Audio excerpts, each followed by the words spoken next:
Esto es Escúchalo en 1.5, tu podcast de recomendaciones cinéfilas, comiqueras, manga y anime. Bienvenidos y bienvenidas a esto que es nada más y nada menos que otro capítulo de Escuchalo en 1.5 el podcast. En este espacio vamos a intentar hacer visibles esas obras que pueden ser películas, cómics, anime o manga. Son verdaderas joyitas que pasan por fuera del radar o que pueden estar tapadas por el barro del mainstream y que realmente vale la pena dar a conocer. Mi nombre es Pablo. Por suerte para todos ustedes, yo no estoy solo en esto. Junto a mí se encuentra nuestro especialista en cine Nicolás y nuestro opinólogo estrella Demián, que ya nos viene acompañando desde el último capítulo. ¿Cómo están, chicos? Bienvenidos. ¿Cómo estás, Cachito? ¿Todo bien? Bien, yo todo bien. Demi, ¿cómo andás? ¿Cómo va? ¿Todo bien? Acá muy contento de estar participando por segunda vez en este capítulo. Y se viene muy especial, ¿no, Pablito? Por lo que Sí, se viene súper especial. Primero quiero decir que vas a participar y yo quiero que sigas el que viene. Cerramos la puerta a la jaula de este podcast, no salimos más. Te compramos el pase. Pero sí, se viene muy especial porque hay un invitado con nosotros, muy especial para mí. Que se llama Martín Bonsalve. Es profesor de filosofía en la Universidad de La Matanza. Fue mi profesor de filosofía. Y la verdad que las clases con él han sido siempre un placer. Y es un placer también para mí que estés acá. Bienvenido, Martín. ¿Cómo estás? Bien. Muchas gracias a ustedes por la invitación. Todo bien, por suerte. Bueno, Martín, acá, en nombre de todos los participantes del podcast, te quiero pedir perdón por adelantar. Perdón por poner tu nombre y tu apellido en esto que claramente te puede traer problemas legales. Vamos a intentar. Sí, aparte le revelaste el espacio laboral, la ubicación, es como que ya está escrachado completamente. Cuando te queden los juicios te pasaremos los nombres de nuestros abogados que están entrenados en entender la barbaridad que decimos. Lo de los nenes serbios que manufacturan zapatillas, esa no te lo habían dicho, ¿no? Del podcast. No sé si te habían advertido. La verdad que este es un capítulo que yo tenía un montón de ganas de hacer porque desde el principio, cursar con Martín, era un lujo, yo por lo menos para mí era un lujo, lo pasamos súper bien. Y siempre traímos referencias de películas, de cine y de varias cosas. Y dije, bueno, es perfecto para que el primer invitado sea él. Él nos trae dos obras que son muy particulares, que conversan entre sí, que tratan temas muy complicados. Esas son Alphaville y Niños del Hombre, ¿no, Martín? Alphaville de Godard y Niños del Hombre de Alfonso Cuarón. Que tenemos una amplísima diferencia de años entre sí y sin embargo encima uno prende el noticiero y son esos mismos temas que siguen dando vuelta una y otra vez, ¿no? Sí, totalmente, sí. Las dos películas, la verdad, con los años que tienen de diferencia son asombrosamente presentes, ¿no? En este momento. La pregunta obvia que yo te quiero hacer es por ahí, ¿por qué elegiste estos dos? ¿O qué es lo que te llama más la atención? Tratan temas jodidos, entonces decir, bueno, ¿qué es lo que te gusta de esto? Y uno decir, el fascismo, es complicado, entonces decir, ¿qué es por ahí lo que te llama de estas obras? Bueno, la de Godard la había propuesto por quizás como un pequeño homenaje a Godard, que hace unas pocas semanas, unos meses ya, que Godard falleció en Suiza, y me parecía como, bueno, ameritaba para volver a hablar un poco sobre lo que fue Godard. Y una de las películas de él que quizás mucha gente no la tiene en el radar, que es Alphaville, que parece estar medio como descolgada en un punto dentro de su filmografía, digamos, ¿no? En los 60, pero que es una película súper importante dentro de su obra, y pues podemos charlarlo y ver que en realidad encaja perfecto con lo que Godard venía haciendo en los 60, a principios de los 70. Y pensando en eso de Godard, bueno, traerlo, volver a hablar sobre él, ¿no? Una persona que siempre da para hablar, dije, bueno, esta película va muy bien, por supuesto, con Hijos del Hombre, la película de Alfonso Cuarón, porque yo creo que hay muchos vasos comunicantes entre las dos películas, pero lo interesante, y esto es lo interesante creo también del cine, es que cuentan algo parecido, pero con estrategias y de manera muy distinta. Y eso está muy bueno para analizar, digamos, ¿no? Sin duda, a mí me pareció que la verdad es que yo trato de disfrutar, incluso tintas a las que estoy acostumbrado, me dan más ganas de mirarlas por decir, bueno, algo de la zona de confort, y apuntan claramente a públicos distintos. De hecho, mi novia la vio conmigo súper metida en la peli y otra no tanto, y ahí es donde te da la pauta de decir, bueno, fíjate cómo distintos acercamientos, distintos abordajes sobre temas que conversan entre sí son posibles. Tenés que dejar de usar a tu novia de Referencia. Sí, de ratón de experimento, porque siempre la pones a ella como el ejemplo, Cachito. Es que pobrecita ella es, primero que es una de las pocas oyentes que tenemos, y segundo, es mi experimento de medición de ver qué tan críptico nos ponemos con algunas películas. Perfecto.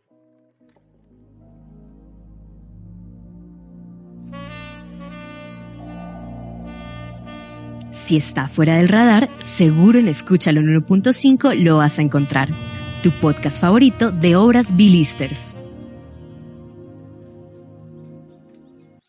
Alphaville, me imagino que será la que menos atenta tuvo, porque capaz es como la más críptica de las dos, la que menos empatiza con los gustos del mainstream por lo general, porque aparte es parte de todo un movimiento de la Nouvelle Vague, que experimental francés. Sin embargo, a mí, que no me gusta mucho Godard por lo general, esta es una película que maneja un lenguaje bastante distinto, aparte tiene las temáticas más sobre la mesa, y mismo por el contexto en el que se mueve la historia también, ya hay un interés de por sí para cualquier tipo de público, ¿no? Es una ciencia ficción con novela negra, hay como para enganchar. Es un mashup medio loco, Un mashup medio loco, sí. entre Humphrey Bogart y Philip K. Dick. La diferencia que tenemos en los años con esa película y con las formas que puede llegar a tener y con cómo se ve y con cómo se escucha, y que aparte es francesa y el montaje raro de Godard, yo entiendo que puede marcar cierta lejanía para un público estándar. Y yo lo que le quería preguntar a Martín, incluso también Nico, que lo conversamos en un capítulo, si les parece que juega la misma liga por ahí de Tarkovsky, ¿no? Pensando por ahí en Stalker, que también es un sci-fi de la palabra, ¿no? Porque no hay piu piu, no hay rayito láser, no hay nave loca, no hay nada. ¿Les parece que va por ahí o no? Tarkovsky es otra cosa y no se charlan tanto. Para mí es mucho menos abstracto que Tarkovsky, pero igual de onírico en el montaje, por lo menos. ¿A vos, Martín, qué te parece? ¿Te parece va por ahí o la estoy jugando muy de amateur con esa pregunta? No, a ver, los dos están, creo que en una misma, están jugando, digamos, como en un terreno muy, muy parecido. Tienen estéticas que son diferentes desde ya, pero por ejemplo, la cuestión de, si uno quiere, la poesía en términos amplios, aparece en ambas películas, tanto en Alphaville como en Stoker. Ahora, son directores, sí, diferentes, y diferentes no solamente, bueno, en cuanto a la estética, como decía, sino también diferentes en cuanto a cuál era su propuesta, digamos, como cinematográfica, digamos, ¿no? Con respecto a tu pregunta, Cachito, para mí también van un poco por caminos distintos. Si bien los dos, por lo menos en las películas que vos nombrás, Stoker y Alphaville, los dos usan la cáscara de la ciencia ficción para hablar sobre la trascendencia, digamos, más religiosa, Tarkovsky. Bueno, yo creo que igualmente el lenguaje de Godard, este lenguaje vanguardia de los 60, digamos, es mucho más marcado que el lenguaje de Tarkovsky, que más allá de que tenía aspectos vanguardistas, también tenía más cuestiones ligadas al lenguaje más clásico, digamos. Claro. No, a mí lo que me llamó la atención, o por qué los comparo, esto de la ruptura entre el lenguaje narrativo más expositivo y de contarte todo lo que está pasando, y él te lo completo a medias, vos llena el resto y vamos viendo. Sí, ojito, a mí no me parece que Alphaville sea tan recelosa con la información. Hay muchas cuestiones, tanto del texto como del fondo, que están puestos superficialmente en el guión. Lo que pasa y lo que puede llegar a marear al veedor de la película es que como Godard tiene manias estéticas muy marcadas y muy extrañas al mismo tiempo. Nada, se puede llegar a desvariar un poquito de cuál es el discurso, qué es lo que te está contando realmente, o dónde estamos, porque lo está contado de manera lineal. Pero después, a mí me parece que tanto la historia como lo que se supone a los pensamientos sociofilosóficos que tiene que disparar, están puestos sobre la mesa y no hay mucho más vuelta. Y para mí no es algo necesariamente negativo, ¿no? Estamos hablando de una película de los 60 que está tratando estos temas que son súper complejos y que, como dijimos hace unos minutos, siguen súper vigentes hoy en día, así que me parece que era de menester que se hace. Sí, de hecho, este mundo sci-fi es un mundo sci-fi a la fuerza, ¿no? Para contarlo muy brevemente la trama, o no sé si quieres contarla vos, Martín, la trama brevemente de qué va la peli. Bueno, Alphaville, la historia es relativamente sencilla, digamos, ¿no? Es lo mismo que en la película de Cuarón, ya después lo podemos hablar, digamos, ¿no? Pero la historia en sí misma o la narración es sencilla en el sentido que tenemos a Lemmy Caution, un investigador privado que se dirige hacia la ciudad de Alphaville, la capital de una suerte de galaxia, a investigar la ciudad, pero con una misión específica que es encontrar a un científico llamado Von Braun, que fue el creador de la computadora Alpha 60, que es una supercomputadora que regula, controla todos los aspectos de la ciudad. En ese sentido, digamos, es una historia relativamente sencilla, digamos, ¿no? Sí. Hasta te diría que parece una premisa de ciencia ficción normal, ¿no? Claro. En los detalles que se mete es lo que lo hace más especial, ¿no? Con la salvedad de que hoy lo vemos como una trama de ciencia ficción bastante común, digamos, o que es recurrente, digamos, en las películas de ciencia ficción, pero Alphaville, por ejemplo, es anterior a 2001, tiene una trama bastante similar, digamos, bueno, es anterior a un montón de otras películas, a Blade Runner, inclusive hay como un hueco en la ciencia ficción entre, si nosotros lo queremos pensar así, la ciencia ficción que trata de distopías, porque entre Metrópolis, que es como la primera gran película de ciencia ficción que habla sobre el mundo distópico, que un poco también se pueden trazar puentes con Alphaville. Hasta Alphaville, esos 30 años, la ciencia ficción estaba más orientada a otro tipo de películas, no se dedicaba tanto a pensar de distopías del mundo. Se dedicaba más a los marcianos, exactamente, sí. Una amenaza comunista disfrazada de alienígena. Totalmente. Y Alphaville, como que en ese sentido sí es un primer acercamiento a pensar estas sociedades tecnocráticas de control al estilo 1984 o Un Mundo Feliz. Exacto, eso es lo que iba a decir. En el cine, porque en realidad lo que está agarrando acá Godard es un poco la estructura básica, estas 3 novelas de distopías de ciencia ficción, sobre todo de gobiernos más autoritarios, más autocráticos, que vendrían siendo, sí, Un Mundo Feliz, 1984, y Fahrenheit 451, que hablan de una sociedad controlada y vigilada, cada uno, ¿no?, con sus distintas distinciones. Ya capaz que, si quieren, podemos discutir a cuál se asemeja más a Alphaville. Y bueno, el rebelde que encuentra la costura en la prenda, ¿no? Fahrenheit 451, que después iba a ser adaptada por Truffaut un año después, que era otro integrante de la Nouvelle Vague. Claro, es que justamente eso es lo que iba a decir, digamos, para poder entender, digamos, un poco Alphaville, hay que entenderla, digamos, en el contexto, digamos, en el cual Godard está haciendo Alphaville. A ver, Godard, Truffaut, Chabrol, Romer, Rivet, digamos, toda esa gente que después van a ser directores de cine, empiezan siendo en realidad críticos de cine, de la revista Cahiers du Cinéma, cuadernos de cine, dirigida por André Bazin. Todos estos tipos eran admiradores del cine norteamericano, admiraban al cine yankee y admiraban los géneros del cine norteamericano.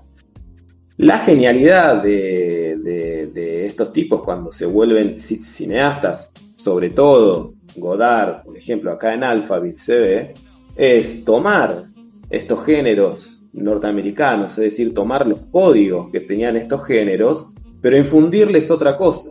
Alphaville es una mezcla, básicamente, si uno quiere, de 3 géneros, ¿no? Bueno, lo dijimos al principio, salió en la conversación, pero uno puede decir, es una combinación de ciencia ficción, por supuesto, cine negro, desde ya, y el western también, porque en esta historia de un investigador que llega a una ciudad para, bueno, en este caso, como yo comentaba, encontrar a un científico que había creado una supercomputadora que podía, digamos, controlar a la perfección toda una sociedad. Si ustedes quieren, en algún sentido era el ideal, de hecho, como de la ilustración, básicamente, en un punto, ¿no? O de la razón técnico-científica que surge de la ilustración, en cualquier caso. Digo, ese argumento es un argumento muy de western. O sea, el tipo que llega, digamos, a una ciudad y la pone patas para arriba, digamos, ¿no? Forastero recio. Una ciudad que está gobernada o que está ahí dirigida por algún tirano y viene el pistolero Por un sheriff. claro, a poner orden. Claro, exactamente. Y aparte poner orden a los tiros, a los tiros pelados. Porque realmente es una película donde prima la violencia física a la hora de resolver las cuestiones. Sí, el protagonista tiene un body count de gente que va bajando a lo largo de la película, que a mí me llamó la atención porque 5 minutos antes estábamos hablando del sentido del amor, ¿no? Y después enseguida está despachando gente tipo Charles Bronson. Claro, bueno, pero ves, estos tipos, si ustedes miran y miramos a Godard y de vuelta, incluso a Truffaut o a Rivette, digamos, toman estos esquemas o géneros, digamos, del cine norteamericano, pero claro, digo, por ejemplo, Godard acá en Alphaville te está mezclando, digamos, la estructura de estos 3 géneros, y como decís vos, el body count, digamos, ¿no? Lemmy Caution empieza a disparar, mata gente y qué sé yo, y de repente están leyendo a Paul Eluard. Y esa mezcla de, digamos, Paul Eluard, poeta surrealista francés, ¿no? Y Ana Karina, que aparece también ahí, que la podemos también después hablar sobre ella, porque creo que es una de las películas más hermosas, digamos, de cómo la retrata, digamos, Ana Karina. Y bellísimas. Entonces, la Nouvelle Vague, en un punto, la Nouvelle Vague, uno puede decir muchas cosas, pero en un punto uno puede decir, bueno, digamos, es esta admiración que estos tipos como críticos sentían por todo el cine norteamericano, toda esa industria que Hollywood había armado, pero le meten, digamos, un montón de contenido de filosofía continental. Misma esa filosofía de poesía le viene muy bien a uno de los géneros que está mezclando y que está subvirtiendo en la peli, que es el cine negro, ¿no? Que después, en películas y cómics como Sin City, Frank Miller va a agarrar esa poesía que se puede poner en un noir y meter en su cómic. Acá sucede lo mismo, la narración en off tanto de los dos, ¿no? De la máquina y de Lemmy son de una poesía tan hermosa y tan clásica, pero al mismo tiempo que tratan temas tan complejos que lo convierte en un noir bastante elevado, tanto eso en la forma como en el fondo, ¿no? Esa estética feísta que tiene también, esa cámara en mano, lo termina haciendo moderno. Por eso digo que termina siendo una película mucho más moderna, capaz, ahora, de que era en Por su supuesto. Sí, desde ya, porque Godard, lo que vos decís me dispara como 2 pensamientos, ¿viste? O sea, por un lado, Godard tiene solamente algunos indicios de algo que no podría llegar a pasar, porque en el momento en que Godard está haciendo esta película, bueno, digamos, hoy damos por descontado que tenemos, no sé, Google, Facebook, Internet, digamos, ¿no? Algoritmos por todos lados y demás. Bueno, en la época en que Godard está haciendo esta película, bueno, estaban estas supercomputadoras gigantes, por ejemplo, IBM aparece nombrada en la película en un momento. Entonces, digo, tiene solamente como, bueno, viste, el comienzo de algo que parece como en algún momento del darse, digamos. Vos sabés, Martín, que a mí me sorprendió mucho, perdón, que justo dijiste lo de IBM, me sorprendió mucho cómo ya desde esa época Godard podía poner en la misma altura, en el mismo texto, cosas que hoy son muy difíciles de discutir, ¿no? Se puede decir con toda objetividad, pero capaz que ya en ese momento recién se podía prever estar comparando la importancia de un país con la importancia de una empresa. Te tiro una más. Poner a una empresa como supervillanos. De alguna forma. Bueno, sí, Bueno, pero va por ahí también, ¿no? En la finalidad de lo que Alpha 60... Sí, totalmente. Alpha 60, IBM, supercomputadoras que con su algoritmo, digamos, puede ordenar de manera perfecta o crear, si quieren, una sociedad perfecta. Bueno, digo, eso es algo que hoy estamos casi todos los días embebidos por eso, ¿no? Godard apenas lo podía ver en su momento, pero bueno, veía como que era algo que en un futuro podía llegar a darse. Yo creo que lo interesante de la película también, y que a mucha gente por ahí, como decíamos al principio, le choca o le cuesta, digamos, tiene que ver un poco con lo que decías vos, Demián, de bueno, toda una estética de Godard, digo, además de mezclar y de jugar con géneros y con toda una cuestión muy ligada a la filosofía francesa, a la poesía y demás. Más allá de eso, esta cuestión de que, si se fijan, es una película de ciencia ficción, pero no tiene ningún tipo de efecto especial, ¿vieron? Es como que Godard, digamos, usa las calles de París, ¿no? Como uno las vería en la vida normal, pero las transforma como si fueran como en autopistas intergalácticas. Sí, en absoluto. Desde los claroscuros y el manejo de las luces, te transforma un alumbrado barrial en una autopista intergaláctica total. No, pero además nombra, o sea, el tipo lo que hace es algo todavía más sencillo, digamos. Construye ese espacio futurista o de ciencia ficción solo con nombrarlo. Él dice que está en Alphaville, que es una ciudad que tiene esta particularidad, y listo, ya está. No hace otra cosa, no hay otra operación. Tal cual, crearle la realidad al espectador. Y aparte de eso, por la manera como está filmada, está despojada de toda épica. ¿Por qué? Porque tiene una estética desprolija, cámara en mano, saltos de plano en el montaje.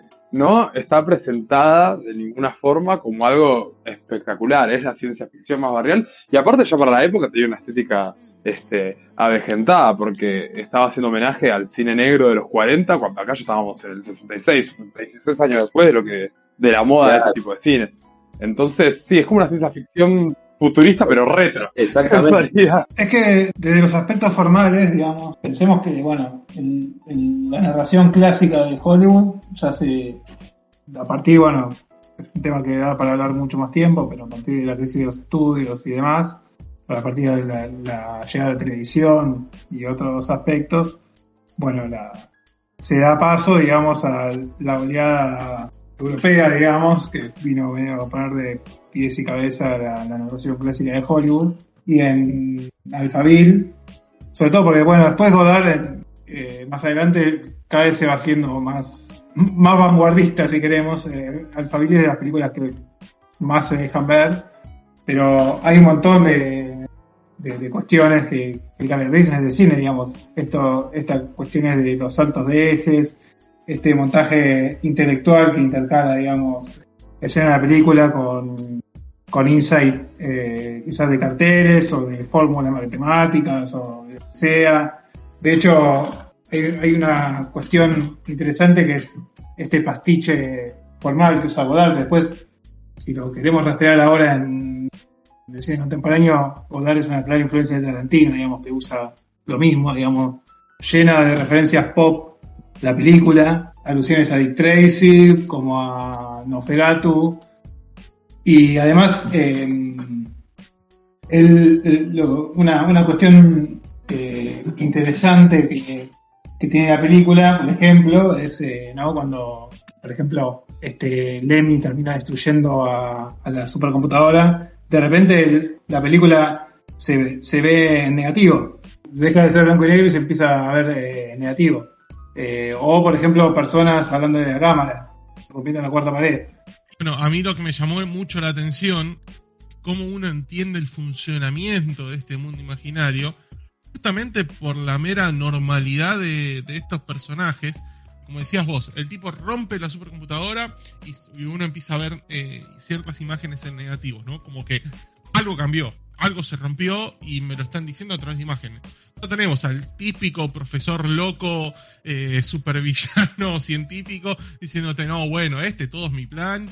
Y tenemos al protagonista que agarra una lamparita y dice, uy, qué loco, ¿cómo funciona esto? ¿Quién diría que para que funcione tengo que hacer tal y tal cosa? Sí, claramente. Entonces, toman los elementos, los usan, no los usan, y uno lo va viendo ahí en pantalla. O esto que mencionábamos del movimiento errático, estas personas que nosotros pensábamos que eran humanos, después empezamos a dudar porque se rompe la supercomputadora y empiezan a romperse en su forma de comportarse. Sí, totalmente. Uno podría decir, bueno, ¿y cómo un director podría representar el despertar de la conciencia de modo audiovisual? Bueno, listo, te pongo la película en negativo. Y claro, ahí está. Es un gran recurso y aparte eso, es una muestra de la modernidad, ¿no? Del cerebro de Godard a la hora de manejar los recursos narrativos y de expresar lo que está pasando en la película. Porque es una ruptura completa de la cuarta pared, no solo por los personajes hablando en cámara, sino que desvirtuar la imagen para demostrar que algo cambió es algo que se usó muchos años después, ese tipo de mentalidad y de acercamiento al cine que capaz que nos vimos hasta los 90, los 2000, ¿no? Con todo ese cine hollywoodense más rupturista de la realidad, como Matrix, el Club de la Pelea, ese tipo de Hollywood. Estamos hablando de muchos años antes. Martín, yo te quiero hacer una pregunta. O sea, que yo viéndola, así como los carteles en neón que te tira Godard en medio de una película, a mí se me venían 4 palabras. Pero a ver, vos qué opinás de esto y si le agregarías alguna más. Pero a mí las palabras que se me venían es control, poder, sexo y violencia. Sexo, poder y violencia, sí, exactamente. Y yo agregaría una que resumiría esas 4 por ahí. Explotación, que en algún sentido resumiría esas 4, porque Godard de lo que está hablando en última instancia es justamente de la explotación, digamos, ¿no? Explotación en esos cuatro sentidos, digamos. Y esa es una de las marcas registradas en la mayoría de las películas de Godard, digamos, durante todos estos años, hasta principios de los 70. ¿Qué hacemos con la explotación del hombre por el hombre? Digamos, ¿no? Esa es, creo, una de las preguntas que justamente atraviesan a Godard y las películas, sobre todo en este momento. Fíjense que, por ejemplo, en la película es muy interesante cómo es tratada la mujer. Las mujeres parecieran ser como esclavas sexuales, digamos, ¿no? Terrible. Claro, exactamente. Más allá de lo que muestra la película, lo hace incluso más terrible cuando encima les pone un número. Exactamente. Sí, para hacerlo más claro de que son eso, un número de series, digamos, un número de producción.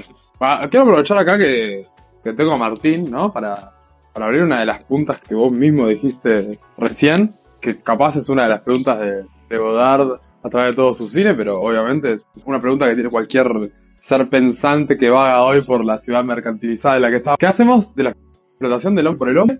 O si hay que hacer algo en realidad. Esa es la pregunta que me hago muchas veces. ¿Hay que hacer algo cuando uno es realmente, uno como humano, como especie, es lo que busca, al fin y al cabo, un padre, ya sea Dios, ya sea el gobierno, ya sea una máquina, que te diga qué hacer y cómo comportarte? ¿Es reprochable esa actitud? ¿O es a donde queremos ir, sea cual sea el destino?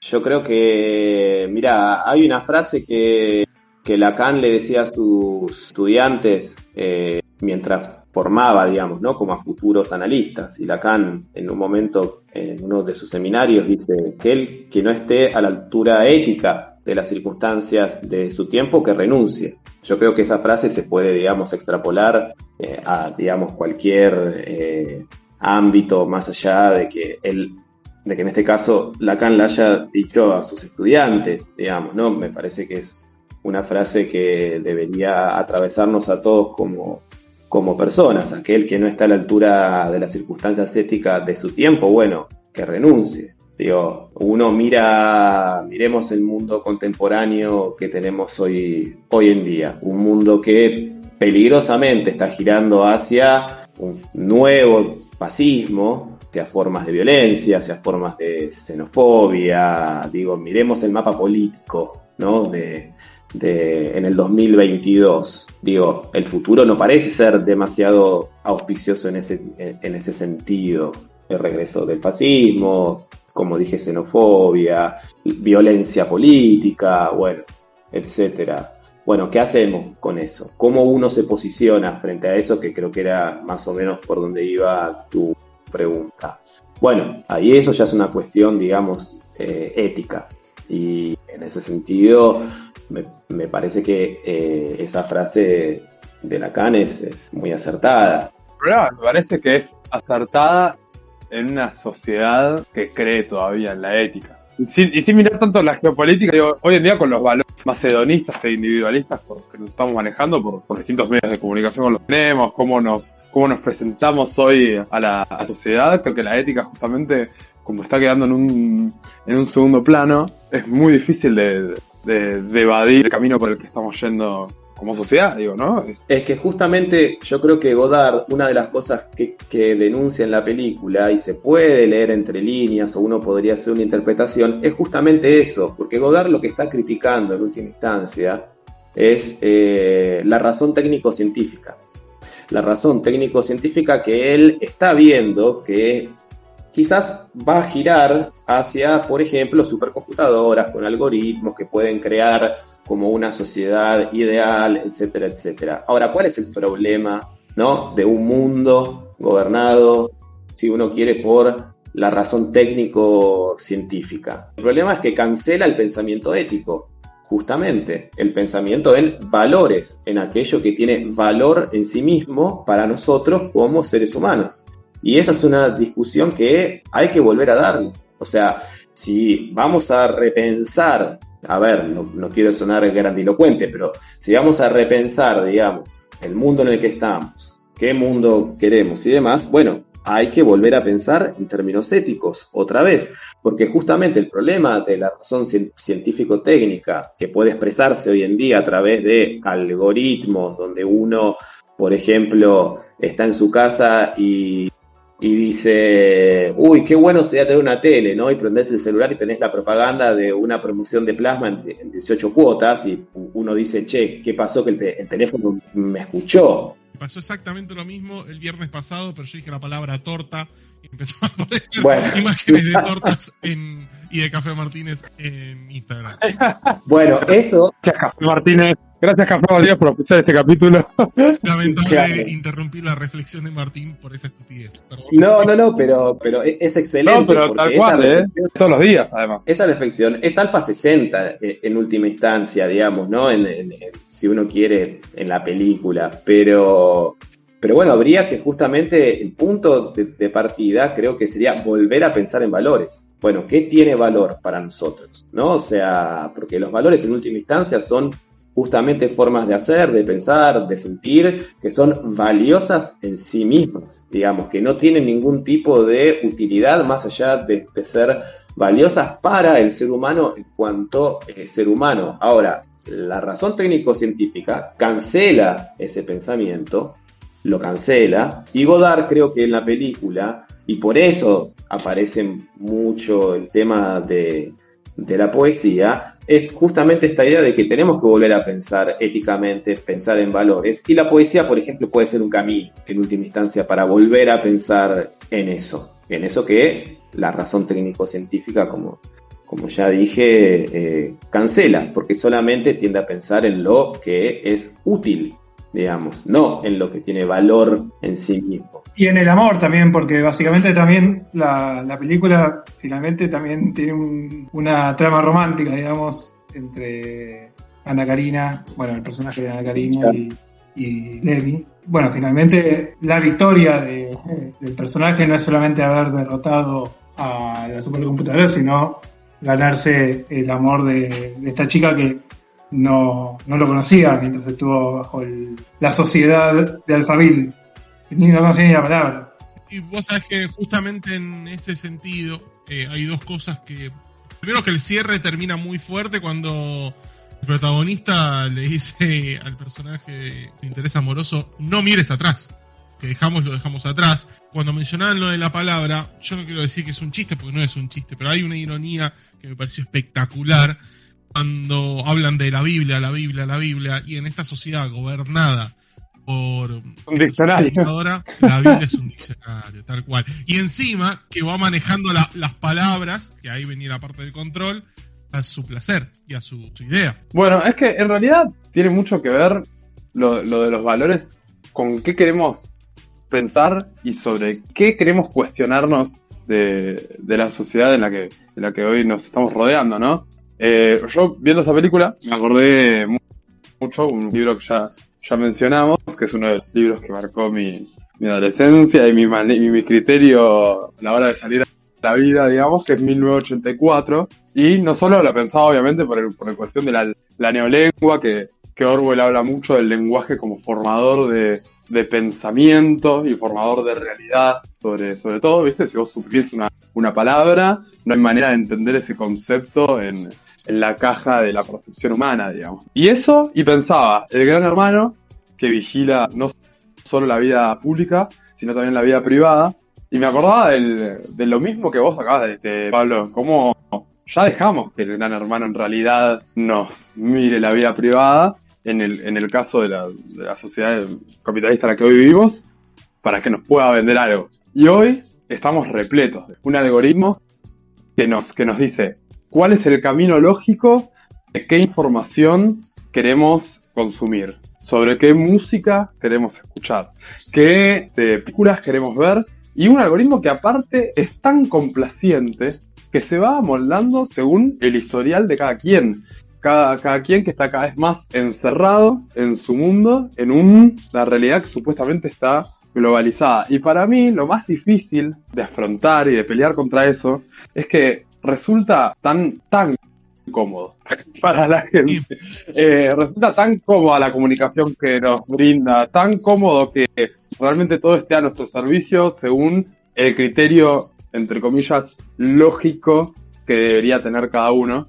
Que obviamente, ¿cómo le decís a la gente que discuta eso y que de repente en vez de ver una letra que diga literalmente lo que estás pensando y que esté de acuerdo con vos, que lea una poesía donde vos tenés que interpretarlo de repente? Yo sobre ese apartado tengo una visión bastante negativa por dos motivos. Primero porque sí es cómodo, pero llega un punto... Cómodo no significa bueno igual, quiero aclarar. No, obvio. Digo, es cómodo, pero es el sarcófago adentro de otro sarcófago más cómodo, adentro de otro sarcófago más cómodo, y terminamos en un lugar del cual no podemos salir. Eso para las cosas más banales, ¿no? Para las películas que uno quiere ver, los libros que uno quiere leer, eso para las cosas más simples.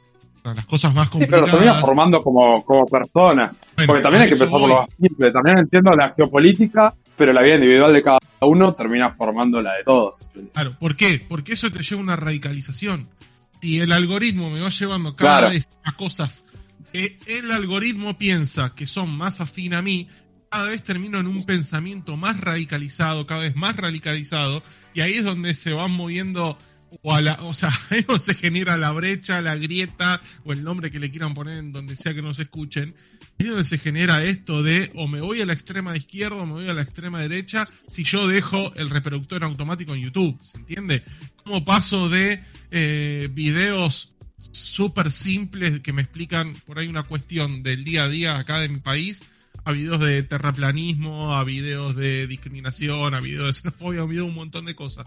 Y porque lo dejaste en automático y lo que buscan es el engagement, y el engagement se genera a partir de odio y a partir de porque yo justo estoy del otro lado de la vereda, ¿no? Más afín a los pensamientos progresistas, nada terraplanista, le volaría la peluca a Milei, ¿entendés? Como que estoy de ese lado de la vereda. Si yo me salgo de mí mismo, ¿no? Y de mi pensamiento político y cuál sea mi supuesta realidad objetiva, y me pongo del otro lado, yo entiendo que también, si solo consumo esa información y el algoritmo solo me brinda lo que yo estoy buscando día y me está cada vez encerrando más en mi propia ideología, es muy difícil poder transformar cualquier gramo de mi pensamiento y cualquier pisada que yo pueda llegar a tener, porque de repente el mundo que me rodea, el supuesto mundo que me rodea, que es el mundo digital, hoy en día en la cabeza de cualquier ciudadano, lo cual sí es verdad, cada vez radicaliza más a las personas y las vuelve cada vez iguales. Entonces, como hay una comodidad sobre eso, no hay transformación, porque no hay dolor que conlleve a una evolución o a una revolución, en realidad. El problema yo creo que no es tanto el algoritmo en sí mismo, ¿viste? Porque el algoritmo no piensa. La cosa es ¿para qué el algoritmo? ¿Cómo? ¿Para qué? Y en todo caso, ¿qué? ¿No? O sea, digamos, son esas preguntas, no el algoritmo en sí mismo. El algoritmo en sí mismo, digamos, a ver, no es ni bueno ni malo si uno quiere. La cuestión es que, como decía antes, ¿no? Sí, la utilidad del mismo. Exactamente, la ciencia no piensa, ese es el punto, digamos, o sea, lo digo metafóricamente, la ciencia no piensa, por eso yo creo que ahí en Alphaville, Godard, están metiendo la poesía, están metiendo el pensamiento abstracto, porque si no hay pensamiento abstracto, no hay poesía, no hay amor, si vos querés que son todos como sinónimos, que le pongan un freno a eso, porque esas cosas te hacen sí pensar, bueno, entonces ¿para qué queremos algoritmos? Sí, porque en realidad la ciencia no debería estar reflexionando en realidad, porque es un generador de herramientas. Ahora el que encuentra el para qué es la persona, el humano, la sociedad, el encuentra el para qué, y ahí sí es necesario justamente sí el amor, la poesía, el arte, como para, ya ni siquiera arte, el vivir el día a día, empatizar con el otro, escuchar qué le pasa. Ahí es cuando encontrás el para qué de la herramienta, pero estamos como a estar encapsulados con el uso desmedido de la herramienta, y que la herramienta sea cada vez más perfecta y sin pensar para qué la estamos utilizando, con qué finalidad, que nos estamos perdiendo en la propia herramienta, justamente. Ahí es cuando la computadora, el Alpha 60, termina controlando todo. Cuando el Alpha 60 en realidad está pensando, no quiere controlar, lo hace porque nosotros se lo permitimos. Sí, esa es un poco la cuestión, rehabilitar el pensamiento abstracto, digamos. Ahora, cuando digo pensamiento abstracto no me refiero, ¿no?, a que todos nos sentemos, no con togas blancas, no, digo, la idea es rehabilitar una forma de pensamiento alternativa, digamos, que pueda justamente, bueno, a ver, ¿para qué? ¿Para qué queremos esto? ¿Para qué lo estamos usando? Digo, ese debate falta, bueno, está. ¿Para qué hacemos esto? El para qué no está. Sí, porque está claro que no vamos a cerrar ni las redes, ni a bajar internet, ni a volver a las velas. Digo, no vamos a apagar la luz eléctrica. Es como, claro, no vamos a volver a... Exactamente. O sea, todo eso está buenísimo. El hecho que podamos comunicarnos, que estar haciendo esto ahora y demás, está buenísimo. Nadie podría quitarle mérito. La cosa es, bueno, de vuelta, ¿no? El pensar el para qué, cómo lo vamos a usar, bueno, cuál va a ser su finalidad. Bueno, digo, si esto queda encerrado bajo la lógica del capital, bueno, va a ser así. Bueno, Martín, te aprovecho entonces para preguntarte, ¿qué podemos leer? ¿A quién podemos leer? ¿Dónde podemos buscar alguna salida de este aspecto tan negativo que estamos en la sociedad actual? Y yo creo que hay que volver a Freud. En el sentido ¿no? De vuelta de pensar, digamos, en términos éticos, nuevamente, en términos de valores, en términos de amor, por ejemplo, ¿no? Como aparece ahí tan presente, ¿no?, en Alphaville. Yo creo que hay que volver a Freud. Esto es una opinión, por supuesto, y una recomendación mía, personal, por lo que yo estudio, investigo, pero me parece que hay que volver a Freud, y hay que volver sobre todo al Freud más social, digamos, ¿no? Freud siempre fue un pensador que, digamos, el sujeto a Freud no le interesaba realmente, digamos. A Freud lo que le interesaba era comprender el sujeto, pero para de ahí comprender, digamos, cómo funcionan las comunidades o las sociedades humanas. Lo dice él muy claramente en su autobiografía. O sea, el psicoanálisis, dice Freud, para mí fue la herramienta que yo encontré para dar respuesta a las grandes preguntas que siempre me interesaron. Y esas preguntas que siempre le interesaron, él nos dice: cómo funciona la sociedad, el lazo societario, pensarnos como comunidad. Bueno, me parece que hay que volver a leer a Freud, y sobre todo volver a leer El malestar en la cultura. Hay que leer El malestar en la cultura otra vez y releerlo, que de hecho, bueno, en un par de años, una década, digamos, se van a cumplir los 100 años del malestar en la cultura. Me parece que es un texto para volver a leer, y del cual uno puede, digamos, encontrar algunas pistas. Creo que es un autor en ese sentido fundamental, y sobre todo en ese texto, en El malestar en la cultura.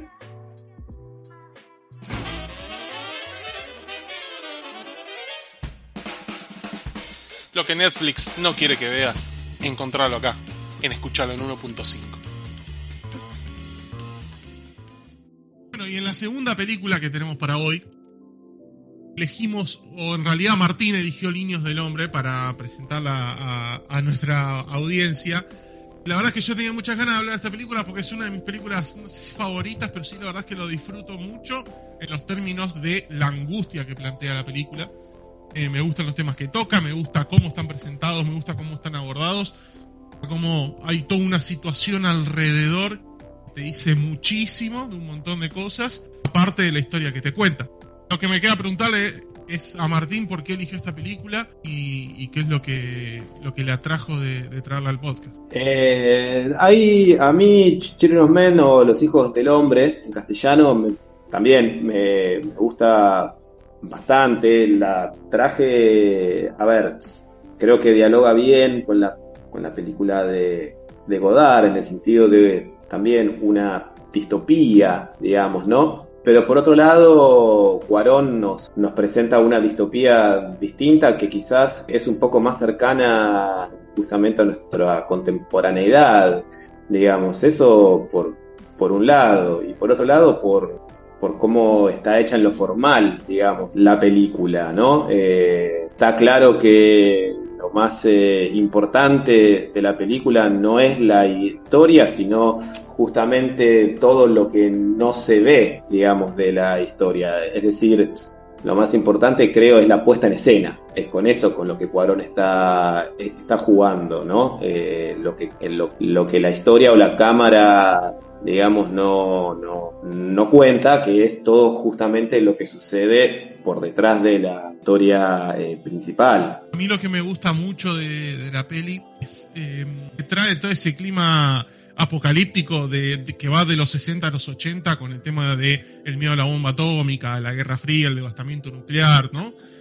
Cómo ese clima inunda toda la película, toda esta situación de opresión que se vive, pero acá la bomba ya explotó, ¿no? O sea, en términos metafóricos, porque no es que exista una bomba, no hay spoiler, no hay nada. Pero, o sí, digo, hay algunos mensajes por ahí. Pero acá eso ya explotó y es la humanidad entrando en su etapa de decadencia. ¿Cómo juega el ser humano para consigo mismo? Claro, la cuestión está en que Cuarón, lo que tiene de interesante, no te lo muestra eso directamente. Es decir, en el sentido que no es una película, digamos, como podría ser La Hora de los Hornos de Pino Solana, ¿no? No te la muestra, digamos, como una cuestión de denuncia, si uno quiere, explícita, sino que está puesto eso como si fuera por detrás de la historia. Uno va viendo eso a medida que la historia va avanzando. En ese sentido, yo decía que es una película donde todo el eje está puesto como en la puesta de escena, digamos. La historia nuevamente es relativamente sencilla. Uno podría llegar a decir que Los Niños del Hombre se basa en esta idea de el llamado del héroe, ¿no? Es decir, el personaje principal, un día el destino golpea su puerta y le encomienda una misión, y él toma esa misión. En este caso, bueno, salvar a la primer mujer embarazada después de muchísimos años de infertilidad. Ahora, esa historia, de nuevo, es relativamente sencilla, es el camino del héroe, digamos, ¿no? Ahora, por detrás de eso, hay toda una puesta en escena que justamente es lo que la película quiere tratar, pero no te lo tira directamente en la cara, porque me parece que si no la película no funcionaría, porque ya estamos también en otro contexto, ¿no? En el cual, digamos, las películas, por lo menos esta es una opinión personal, ¿no? Siento como que las películas de denuncia no funcionan ya de esa manera. En todo caso, hacer cine político, o si uno quiere hacer cine que toque problemas sociales, políticos, culturales, económicos y demás, juegan de otra manera, digamos, ¿no? Una manera mucho más interesante, digamos, para nuestros tiempos. Yo no sé si no funcionan así, pero es como deberían funcionar hoy en día, con un poquito más de subtexto, con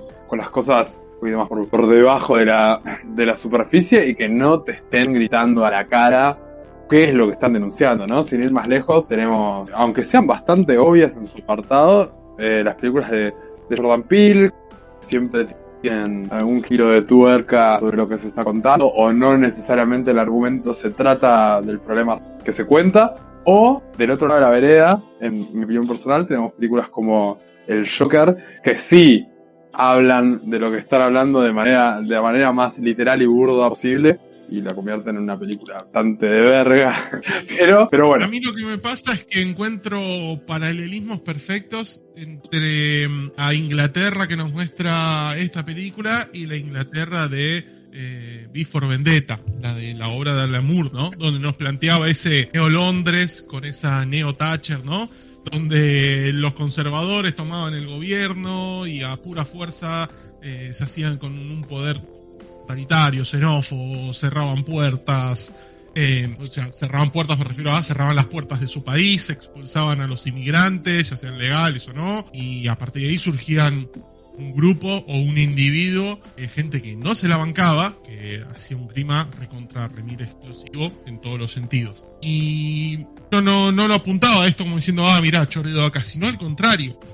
Ambas historias podían coexistir en la misma sociedad, en la misma Inglaterra, pero puede ser Inglaterra, como puede ser Alemania, como puede ser Buenos Aires, o el Brasil de Bolsonaro, si querés. Digo, puede ser en un montón de lugares, y la gente lo tiene en la cara y no lo ve, y dice, mirá, qué loco, esto pasa en el futuro, y está pasando acá. Está pasando ahora, sí. Fíjate que es una película que habla justamente de las fronteras. En 2006, cuando no estamos ni cerca de hablar del Brexit. Entonces, es una película como muy contemporánea también en su temática. Claro, o sea, como lo que la película muestra es, digamos, nuestra realidad contemporánea, si uno quiere, pero exacerbando quizás un poco esos rasgos de la sociedad contemporánea en la que vivimos. Yo me acuerdo que hay una versión de Hijos del Hombre que trae un comentario de Zizek sobre el filósofo esloveno, sobre Hijos del Hombre. Y Zizek cita en un momento a Hegel y dice, bueno, Hijos del Hombre funciona un poco como lo que decía Hegel, ¿no? Es decir, Hegel en un momento, en su tratado sobre estética,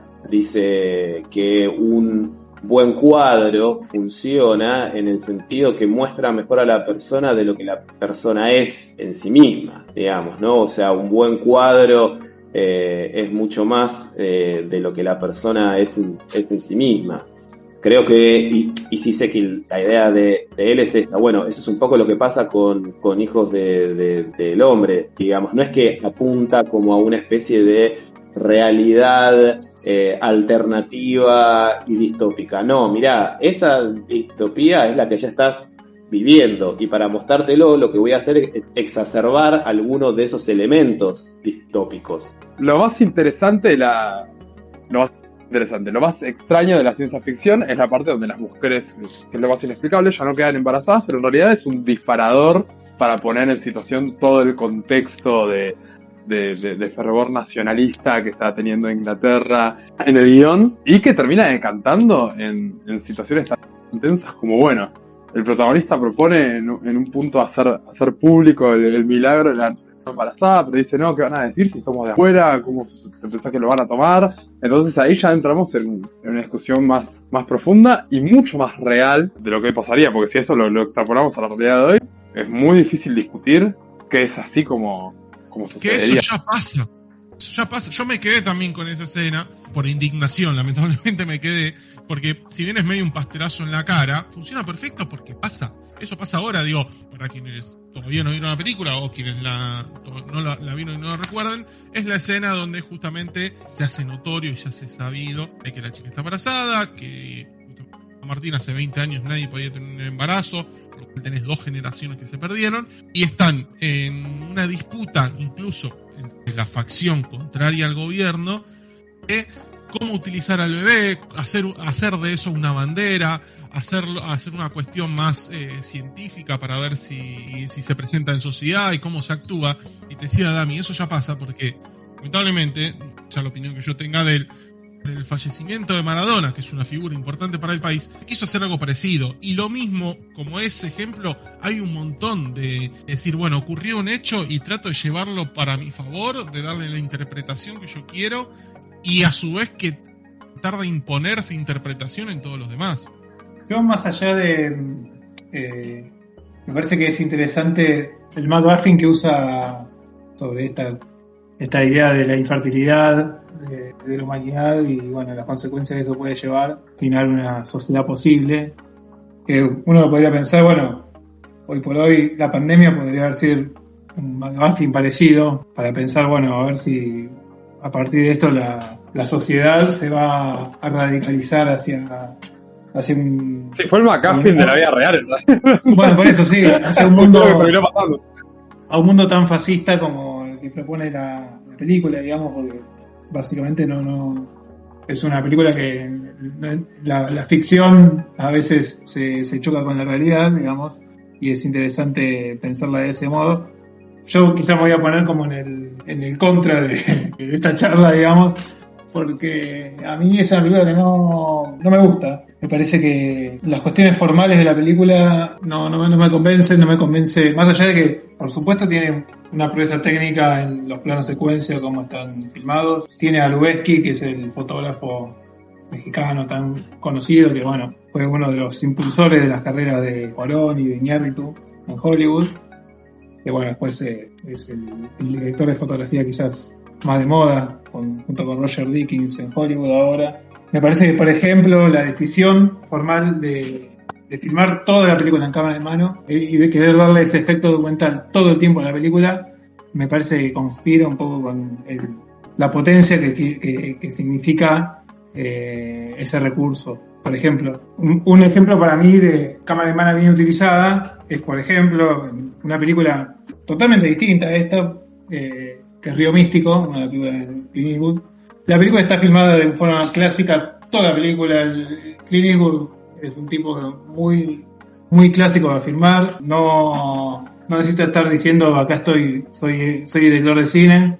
El tipo te presenta siempre los encuadres como lo tiene que presentar, mueve la cámara lo que tiene que mover, y ahora utiliza solamente la cámara en mano en una escena sola, que es el momento en que el policía, que es Kevin Bacon, lo va a increpar a su amigo, que es el personaje de Tim Robbins, cuando empieza a sospechar que él pudo haber sido el asesino de la hija de John Penn. Bueno, en ese momento Clint Eastwood utiliza la cámara en mano para demostrar un poco la inestabilidad del personaje de Tim Robbins en el momento que lo va a increpar el policía y a poner, o sea, a mostrar esa inestabilidad emocional que tiene el personaje. En ese caso me parece que la cámara de mano cumple su objetivo. Cuando es usada así todo el tiempo, a mí ya me molesta. En un momento estaba pensando, bueno, maestro, poné un trípode porque yo quiero que el encuadre esté bien. No hace falta que no esté mal el encuadre. Lo hablábamos antes, es el opuesto a una película de Wes Anderson, la peli. Esto es mi interpretación. El anti-Wes Anderson. Como para que lo entiendan, tiene un poco esto de que llaman la shaky cam, ocurre por ahí en ciertas escenas de Rescatando a un Soldado Ryan. Yo entiendo que es como para meterte y hacerte parte de eso, ¿no? Como para que te sientas que estás viviendo en ese ambiente tan opresivo. Incluso esto casi como... Es un mal del cine contemporáneo que lamentablemente en todas las películas, vos ves las películas sobre Oriente Medio y sobre la guerra de Irak, todo es eso, todo es la cámara de mano moviéndose para cualquier lado sin ningún tipo de criterio. Y es un poco, digamos, la herencia negativa de los videojuegos en el cine, un poco, ¿no? Porque en un momento, ni el hombre en un momento parece como si estás jugando al Call of Duty más que ver una película.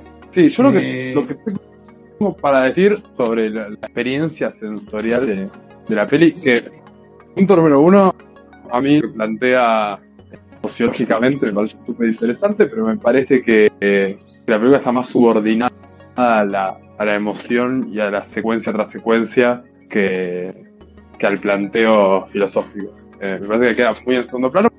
Bueno, Cuarón es un autor que se hace muy presente en sus películas. Le encanta construir la secuencia, le encanta construir la emoción sobre el movimiento de la cámara. Entonces termina siendo más una película de experiencia que de pensamiento. Y en cuanto a la experiencia, me parece que es muy efectivo. En lo personal, ¿no?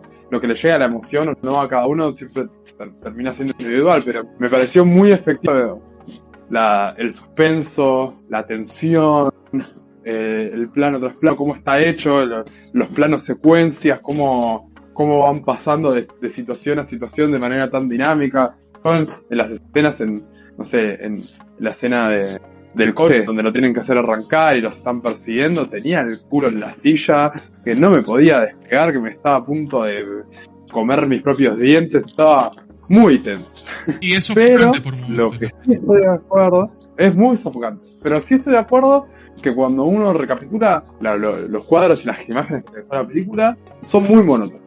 Pareciera que todas las secuencias, si bien son efectivas y llegan al punto, son todas bastante iguales, tienen todos un ritmo bastante parecido y termina jugando sobre seguro, sobre algo que está buenísimo, pero sobre seguro en sí, ¿no? Yo quiero tirar 2 gotas de hate nada más y me callo.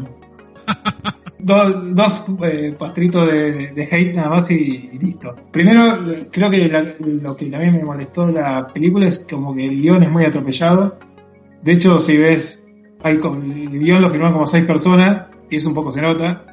Me pareció muy, muy desordenado, muy atropellado, muy instrumental el guión. Y por otro lado, justamente cuando hablamos de fuera de campo y creo que Martín lo mencionaba antes, y de cómo la importancia de lo que no se dice o del contexto que está detrás de la película, yo quiero mencionar a un clásico, digamos, para que un poco se pueden trazar puentes con Niño del Hombre y la película que es Terminator.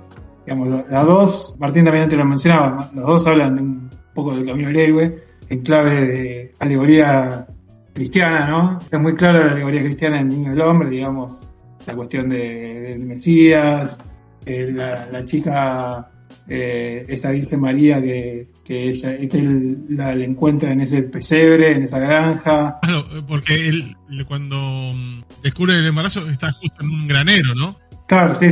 Es un pesebre, básicamente. Claro, que es el protagonista, no es el padre, pero es el protector, como era José en su momento. En uno de los planos más obvios de la historia. La chica posicionada con las ovejas alrededor era como, bueno, me lo estás gritando a la cara.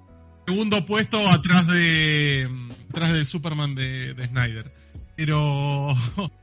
Quería hacer otra cosita más allá de que la comparación con Terminator. Es que Terminator también es una alegoría cristiana, digamos, es el camino del héroe, tanto en la 1 como en la 2, y además, tanto Niño del Hombre como Terminator es una película que es como una película de persecución continua. Si vos ves Terminator 2, básicamente es una película donde John Connor se está escapando de Terminator, toda la película, digamos, es un escape hacia adelante continuo como el que tiene el personaje de Niño del Hombre, que bueno, básicamente está todo el tiempo tratando de escapar hasta llegar a esta arca de Noé, este barco que supuestamente va a traer la respuesta a esta situación extraña que está viviendo la humanidad. Y el fuera de campo en Terminator me parece que funciona mucho mejor que en Niño del Hombre, porque toda esta cuestión de la guerra de las máquinas, de la cuestión de Skynet dominando el mundo, está siempre por fuera. Nunca se nota. Hay 2-3 escenas que nos muestran la idea de este mundo dominado por las máquinas. Y después, todo lo demás, Terminator esconde todo. Mientras que Niño del Hombre, cada tanto te tiene que mostrar, che, miren qué garrón esta sociedad, che, miren, son todos fachos. Che, miren, qué garrón todo. Me parece que ahí sí está bastante tirado a la cara del espectador. Y digo esto y no tiro más nada de hate. Sí, a ver, es cierto lo que decís con respecto a... Hay mucho uso de la cámara en mano, eso agota, eso es cierto. Pero ahí en lo segundo que decías vos con respecto al fuera de campo, yo creo que hay que entender el fuera de campo de Cuarón en este sentido, y creo que por eso es muy potente, más allá de que quizás lo tiene que tirar. Yo creo que Cuarón lo que está diciendo no es tanto, mirá qué mundo de mierda tenemos, la inmigración, la xenofobia, el fascismo, la separación de clases, el control policial, la violencia, la intolerancia. Yo creo que la potencia de ese fuera de campo es todavía un poco más allá y tiene que ver con un concepto que acuñó un politólogo llamado Sheldon Walling, concepto de totalitarismo invertido, en un libro muy interesante que escribió, en el sentido de cómo la democracia puede convivir bajo una forma totalitaria. Porque si uno se lo pone a pensar, el mundo que nos muestra Hijos del Hombre sigue siendo un mundo democrático, ¿no? Digo, en ningún momento se nos muestra esto como una especie de fascismo, digamos, cuadrado. Ese, digamos, en principio es un mundo con problemas, pero no es un mundo, digamos, totalitario. O sea, es un mundo que uno puede decir sigue siendo democrático lo que pasa.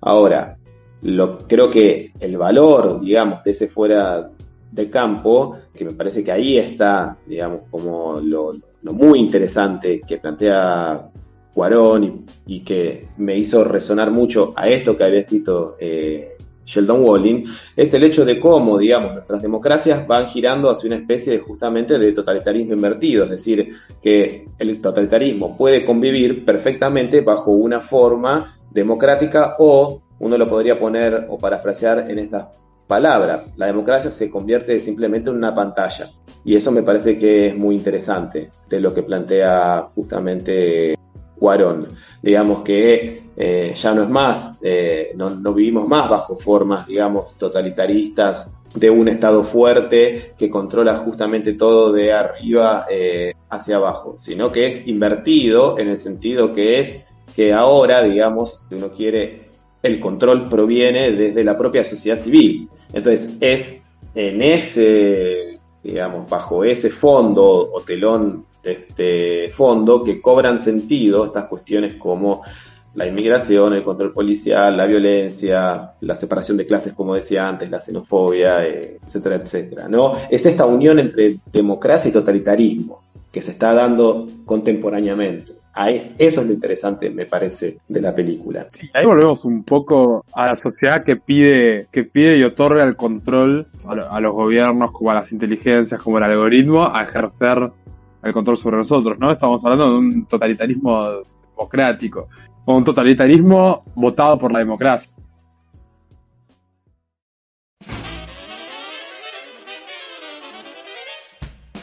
Si el mainstream te aturde los oídos, mejor escucharlo en 1.5.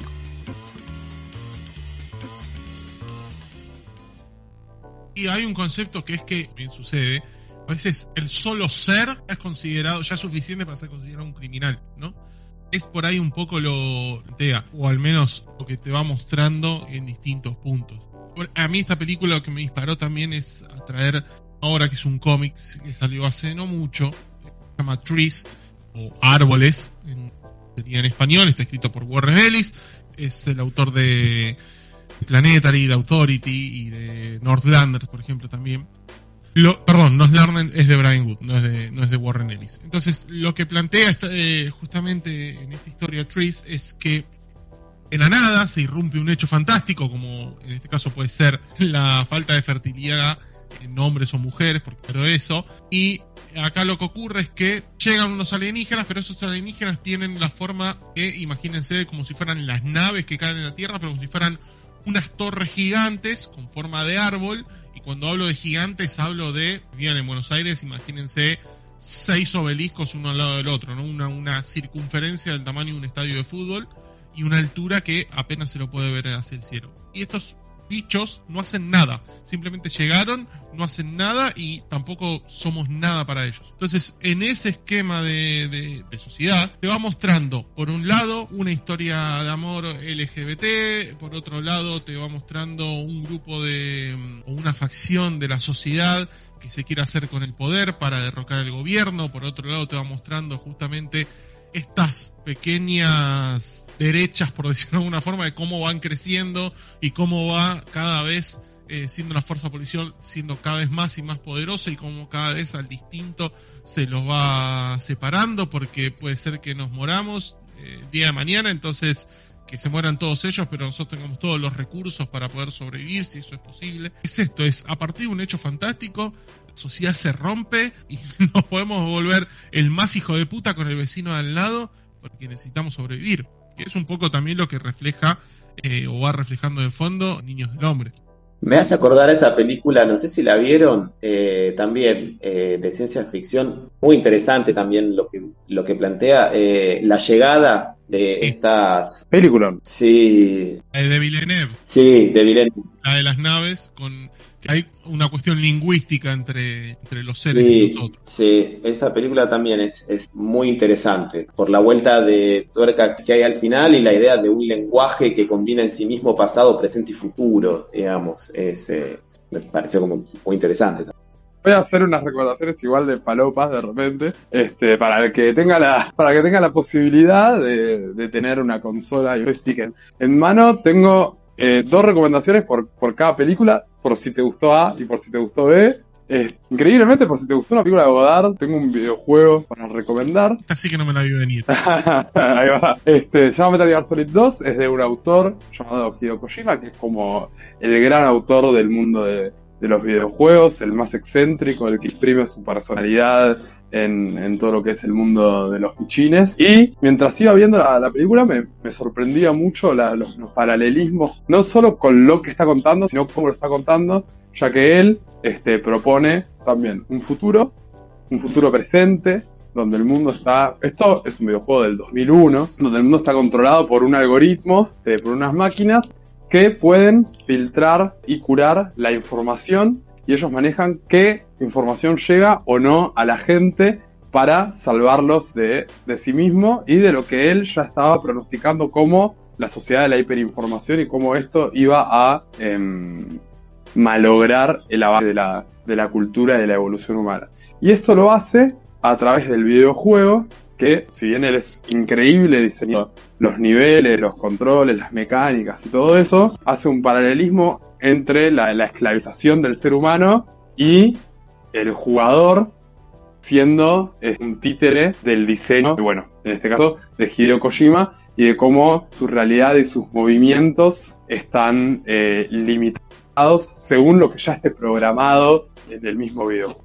Una experiencia y te hace hacer cosas muy hijas de puta, muy innovadora y re interesante. No te hace hacer cosas hijas de puta, básicamente es un juego de espionaje muy clásico de acción, pero te hace hacer las cosas típicas del videojuego, pero de repente el videojuego te pone a no solo de por qué lo haces, sino qué clase de mérito crees que tenés cuando el videojuego ya está programado. Y todo eso anclado a un mundo algorítmico y un mundo mecanizado por máquinas y nada más digital un videojuego. Entonces, Metal Gear Solid hace esas cosas que justamente, pequeño spoiler, voy a spoiler una reflexión. Cuando ya hay un ida y vuelta con la máquina mismo, el videojuego hace cosas como apagarse solo o tener bugs y romperse, y tiene esas rupturas de la cuarta pared muy parecido a lo que hace Godard con poner la imagen en negativo. Y yendo a algo un poquito más mainstream, para que le gustó Hijos del Hombre, capaz que cualquier ser gamer que nos esté escuchando ya lo conoce, The Last of Us también es sobre un futuro distópico, en este caso sobre zombies. Es el típico llamado del héroe de un hombre que se encuentra con una niña que tiene la cura, no tiene la cura en realidad, es inmune al virus zombie y tiene que llevarla de punto A a punto B alrededor de todo Estados Unidos para ver si finalmente va a haber una solución a todo el tema. El videojuego tiene un acercamiento ultra cinematográfico y propone un viaje completamente emocional en este contexto donde ya lo que es la civilización y la humanidad es más que nostalgia en la cabeza. Hay un paralelismo recontra fuerte que lo acabo de descubrir gracias a vos, gracias, porque es verdad, es muy parecido el camino de Tío con Ki al de Joel con Ellie. Exacto, sí. De hecho hay un juego de palabras, porque si bien se llama The Last of Us, que sería lo que resta de nosotros, o lo último de nosotros, también puede ser tomado como The Last of US, que sería como lo que resta de Estados Unidos, porque incluso vas viajando por exacto, sí, es cierto. Bueno, y el juego aparte sin ningún miramiento, es muy cruel. Es tan cruel como la sociedad en la que están viviendo, es igual de salvaje, van a pasar cosas súper fuertes, es un guión muy arriesgado, muy bien escrito, y es un viaje, una experiencia maravillosa. Y bueno, y el que no pueda jugarlo, igualmente tengo entendido que el mismo director y guionista del juego está a punto de ser showrunner de la adaptación que van a hacer en HBO, así que ahí lo van a poder disfrutar todo. Así que nada, Metal Gear Solid 2 y The Last of Us. Yo si pudiera recomendar otras distopías así que van en la línea de Niño del Hombre, voy a tener que recomendar clásicos, pero bueno, viene bien a veces recomendar clásicos, quizás la gente no encuentra las plataformas, y si no está recomendando la plataforma, quizás hay algunos clásicos que van a empezar a quedar medio en el olvido. Pero en esta línea, por ejemplo, podríamos hablar de Escape de Nueva York, ¿no? De la película de John Carpenter. O, por ejemplo, una película que me parece de las mejores de Spielberg y de las que menos se habla, que es Sentencia Previa, Minority Report. Y también hay una película de los 70 que está muy buena, que se llama, acá creo que se le llamó Cuando el destino nos alcance, en inglés se llama Soylent Green, es una película por Charlton Heston. Realmente hay que buscarla por ahí, pero también plantea una sociedad utópica, que hay una crisis ambiental, una crisis de superpoblación, y hay una trama un poco detectivesca, donde, bueno, se tiene que averiguar de dónde viene un superalimento que mantiene a las personas básicamente alimentadas para que no se mueran. Con esas 3 recomendaciones estaría bueno que si les gustara esta película, bueno, si quieren indagar un poco más. Soylent Green tiene una de esas frases icónicas de la historia del cine. Cuando la vean, no la voy a decir porque es spoiler, pero cuando la vean es una escena que habrán visto en un montón de recopilaciones y en un montón de otras referencias pop, ¿o no, Nico? Sí. Lo que pasa es que si la decimos le damos la película a la gente, ¿no? Pero sí, quizás para los que no la vieron, la premisa hay parte de la premisa que se parecen, por ejemplo, a esta película del coreano que ganó el Oscar, Jong Moon-ho, que hizo Snowpiercer, la del tren. Ahí va, sí. va por ahí. A mí no es de las que más me gustó de Jong Moon-ho, pero va un poco por ahí. Me siento obligado a decirlo, si les gustó la película de Snowpiercer, les recomiendo mucho el cómic, está basado en novela gráfica. Ya lo digo un montón de veces, cómic, novela gráfica, historieta, para nosotros es todo lo mismo, no hablamos de formato, hablamos de... TVOs. Exacto, sí, el nombre que ustedes quieran. La versión de novela gráfica es espectacular, es mucho más cruel en un montón de sentidos y va por un camino totalmente distinto. Bong Joon-ho ahí con la película tomó la historia de base, hizo él su camino, por lo cual si leen la historieta tranquilamente se pueden llevar una historia nueva, basada en las mismas premisas, claro, pero con distinto tratamiento, así que también lo tengo que leer. Muy bueno.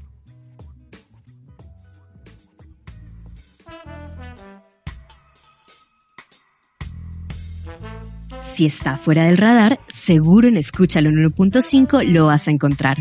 Tu podcast favorito de obras B-listers.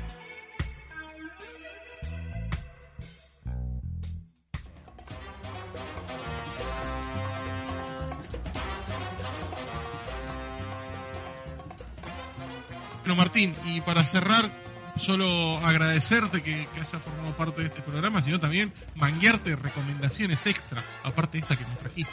Yo siempre me quedé con un diálogo que aparece en Alphaville, que es el diálogo entre Alpha, la computadora, y Caution, el detective. Cuando la computadora le pregunta en un momento, ¿sabe lo que transforma la noche en luz?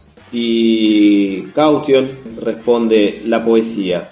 Y me parece que la poesía es algo para recomendar. La poesía me parece que puede justamente nombrar lo que de otra manera no podría ser nombrado. En ese sentido, recomendaría leer, por ejemplo, vos, Pablito, lo sabrás porque lo sufriste cuando yo leí un poema en clase, pero recomendaría sí leer poesía de la querida Olga Orozco, poeta argentina. Bueno, de nuevo, gracias por haber formado parte de esto, gracias por ser nuestro primer invitado, sin duda levantaste muchísimo la vara del nivel que teníamos nosotros. Así que nada, ojalá alguna vez quieras volver. Por supuesto, gracias a ustedes, sí, desde ya, para lo que quieran. Acá cuando a Pablito le vuelvan a recomendar una torta por Instagram, nos van a volver a entrar dudas existenciales. Todos se acordarán del capítulo de filosofía y cine. Bueno, los estaremos esperando en próximos capítulos. Les dejaremos incluso mucho más recomendaciones a través de nuestro Instagram. Recuerden que pueden encontrarnos como @escuchar 1.5 el podcast. Y los esperamos en una próxima ocasión. Perfecto. Estamos viendo. Chao chicos, bien, chao entonces. Martín, chao Demian, chao a todos. Chao, luego. ¿Quieres más reviews y recomendaciones? Síguenos en Instagram, YouTube, Spotify o tu plataforma de podcast favorita y continúa escuchando nuestros demás capítulos para conocer sobre más obras.